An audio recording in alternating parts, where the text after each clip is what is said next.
First thing in the morning, right?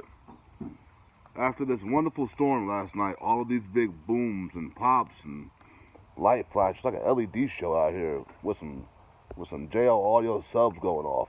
It's crazy. Uh, Definitely woke me up in the middle of the night. I gotta be honest. Woke up and knocked on my wife's door, not door, but literally, like, hey, babe, wake up. And I'm like, babe, why is the house shaking? And she half asleep. She's like, go back to sleep. You're fine. It's okay. Go to sleep. All right. Meanwhile, I'm sitting there wide-eyed, just waiting. All right. So I don't know if y'all in Arkansas, Northwest Arkansas, y'all probably got the same storm we did, and that thing was booming last night. Today's Thursday, I believe. So Wednesday night, I think. I don't know. Can't keep up with days, but yeah. So that was interesting. And then I got up to use the bathroom because I do that during the middle of the night sometimes. And I heard a pitter patter, around the house. And first thought is everything's locked up, so it's something that I don't want on the property. I'll let you use your imagination to what my reaction was, alright? But one of our little pit puppies got out. Little Callie. Now, they stay in a 6-foot kennel. And they're only like 5 months old. So, how she got out is beyond me. I have no idea. But we're going to figure that out today. Hopefully, it's not something that some zip ties can remedy. That'd be great. But stuff happens. So I got the boys, the little three, home today. And we're going to eat some food. And then we're going to get out here and play in the mud, man. Because why not? No school. And Daddy really can't do too much with this weather. So I guess we just go. What's up, man? Yeah, go ahead. I guess we're going to play in the mud. Yeah, sounds like a plan. Alright, y'all. Talk to you later. Alright, so now that I am out of my morning attire and ready to work. Alright. One of the big things about homesteading is being solution oriented. Okay. We don't really have the luxury of not coming up with at least, I hate to say a band-aid, but a temporary solution. But if you're gonna have a temporary solution, that's fine, as long as it doesn't involve animals, right? Because when we first got out here, one of the big things was hearing the coyotes at night. So when you have rabbits, when you have chickens, when you have guineas, when you have small dogs, when you have small children, right? All of those are a concern when it comes to coyotes, because we've all seen the YouTube videos and heard the stories about, coyotes doing what they do, which is they're simply doing what's in their nature. So I don't fault the coyote, but you have to protect what's yours. We have lost, as Liz mentioned in the last video, we lost rabbits to stray dogs, or a stray dog. In Arkansas, I have seen more canine roadkill than any other state I've ever been to. Right? And I'm not judging my fellow Arkansans, but a lot of people just let their dogs go, let them go and do what they do, which is unfortunately how you end up with litters that were unwanted or unplanned. That's how you end up with, yeah, that's a chocolate chip, buddy. That's tell you, with dogs in the road, um, deleted, right, unalived, um, and it's not cool, right? So we don't really allow our dogs to roam. Um, I have a really nice kennel for the pits that we got from Tractor Supply. We're probably going to end up getting two more because I want to get ready to get our, hopefully, Presa Canario in 2025, which is going to be an at-home uh, protection dog. So we have the Pyrenees and the Anatolian for the livestock. The pit bulls are just purely for my enjoyment, and they're super loyal animals. And as long as you take care of them and treat them well, you really don't have problems out of pit bulls. We've had several. They've been in the family. They're great animals as long as you take care of them. But that's kind of most things, right? Um, I teach the kids about like firearms, right? You have to take care of your firearm, your vehicle. You have to maintain your vehicle so this stuff can take care of you. Your land, we are getting the land to where we want it to be so it can take care of us. Um, that's kind of the name of the game. So constantly, every day, we are taking care of things. So in turn, it will take care of us. Seems to be a rather symbiotic relationship. Um, but yeah. So today, like I said earlier, Callie got out, right? And I mentioned the storm last night. I wouldn't be surprised if that storm lit a fire under her butt and shook her, and she just like superwomaned out of the kennel. It's very possible. Why Shadow and Cammy didn't follow, I have no idea. I'm thankful that they didn't. Um, People tend to have a really bad misconception about pit bulls, and depending on where you live, if a dog is on your property and if it poses a threat, things can happen, right? So I'm thankful that she did not run off because who knows what would have happened. And then we, as the owners, are responsible. Um, so being solution oriented is a must, right? And then taking responsibility um, for what goes on, including your animals and what they do and don't do. That's all on us, right? And this is true no matter where you live, but it seems that uh, the homesteaders truly have to hold those concepts close to the chest because nobody's out here to save us. Eventually, we will show you guys, the way we power our house, right, is all on us. There is no bill to pay. There is no light switch to flip on. So if we don't do our job to make sure that what we need to run this house is ready to go, and it's temporary, but still, it's our responsibility. We have to carry water up from a neighbor. Fortunately, she's generous enough to allow us to get water from her, and I got a whole bunch of water jugs even before we even moved out to Arkansas. I didn't know what we would need them for. I just thought it'd be a good idea to have them. Sure enough, these are the very same jugs that we're using to carry water, so we can carry up to, what's that, 110 gallons right there. So 55 at a time, right? Gallons of water, and that lasts us, pretty good.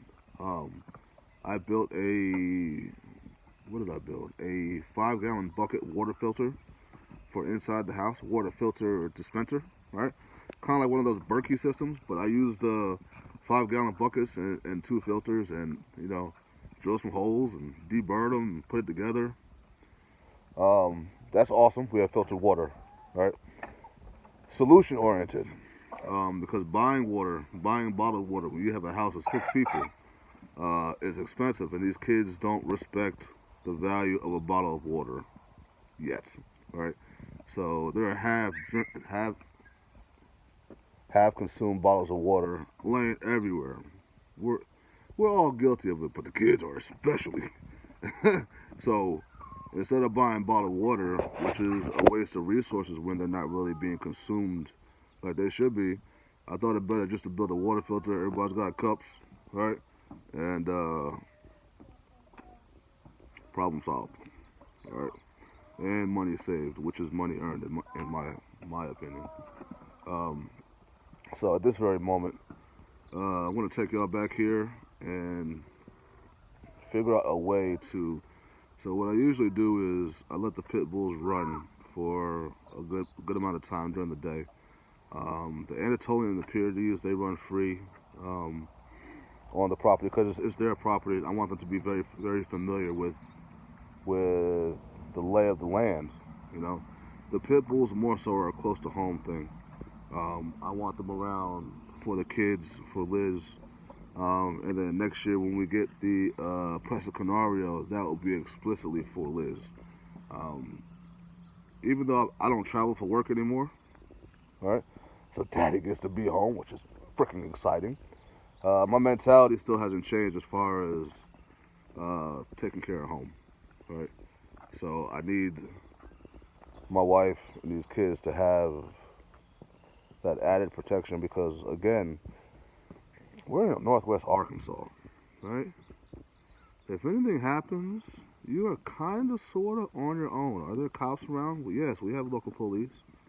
They're always riding around. They don't bother us. We don't bother them. They seem cool. Um, there have been some interactions, just graduations or whatever, where they've been awesome. And that's cool. But response time. The first time I came out here, Liz and I parked my Honda Civic up at the beginning of the property towards the road. And we came down and we walked the property. It looked all just raw land. And Liz is taking me on a tour, showing me. So we have a 3-acre and a 6-acre parcel. So she was showing me the 6-acre parcel, and we were trying to figure out property lines and all that. So when we came back towards the car, a sheriff was sitting behind the Honda, and I had an Indiana tag on it because that's where I was working at the time. So they allowed you to register out of state with an out-of-state license, right? You can still register a car. So to use that as a daily, we registered in Indiana. So the cops saw an Indiana tag sitting on the side of the road and decided to check it out, make sure it was good. Didn't know who it was. Apparently, were a lot of drugs in the area, which is usually. Can you close that door, please? Thank you. Usually a thing when it comes to areas where there's not a lot of industry or money flowing throughout, right? So we had a long conversation with the sheriff. He was very hospitable, very courteous. Had a conversation with him. He was cool. It's Arkansas has been interesting, you know. But response time, huh? Mommy will be back shortly. She's at work. Okay, that's a constant question.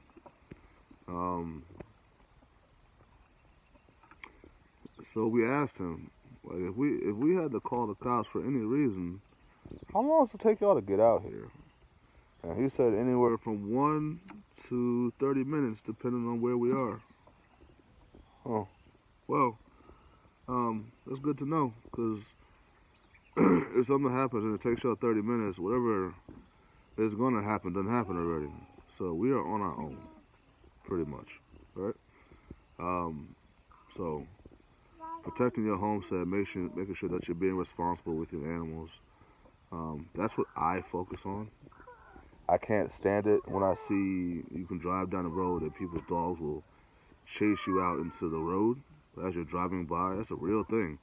If y'all come to Arkansas, just prepare yourself for the dog situation. Like, it's not crazy, Well, that's a matter of perspective. I think it's kind of crazy that people just let their animals just go like that, particularly dogs. I certainly wouldn't want to be riding a bike and have somebody, just 2 or 3 dogs went off their property chasing after me. Like, that'll make your ride home really crappy. I don't want to do that. And so since I have pit bulls and people have a really twisted mentality about them, I try to keep them kind of confined. And we love on them and try to make sure that they know that this is their home, which I think is what worked today when Callie got loose and she was right by our front door, just looking at me with those big, beautiful brown eyes. And I'm thankful that was the case. I just don't want to test that, you know? So I am going to take some leashes that we have or something and figure out a way to, I have some ties back here that, depending whether the dogs or the goats or whoever, that we'll tie them out, give them access to water and food.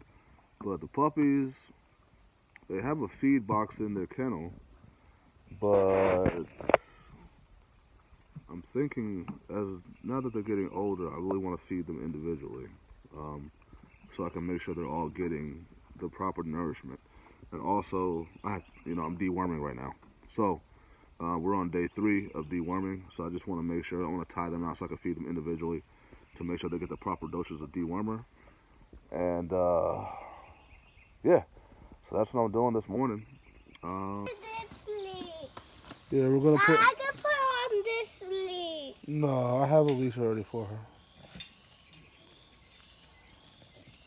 Good girl, Shadow. Come here, baby. Come here. Shadow. Shadow. It's okay. She's good. Hey, baby. All right, so I'm gonna get Shadow put on her lead, and I gave her a good amount of length. What sucks when you start out with a homestead is that you have to use like what you have, and a good tie off is either like a tree, like you see Callie's on, or a T-post from a pre-existing fence. So this is where I have Shadow going right now. They do not stay on the leads super often, or super long rather. But it is necessary in order for us to get things done. And I don't want them sitting. You see how Cammy got herself all tangled up? So, hey, Callie. Good girl. So this is the one that was at our front door. This big baby. Hey, girl. Hey, Shadow. So they're still puppies and they're very rambunctious. Now, I promise you, this tree was not here. All right, I'm gonna have to untangle her. Hold on, Cameron, I'm coming. But I do not want to keep them in that kennel. They sleep in there. And you see the dog box I was talking about. The dog box is right there, right? But they have outgrown the dog box, and so now it is time to move them onto their own individual kennels, which is what we're working on next. This way they can have their own space, their own food. I look like a doggy. Yeah. Hey, Shadow, baby. And this way they can get their own individual attention. You can run wherever you want. Come here. Come here, baby. There you go. Good girl. Good girl. All right, Zaza.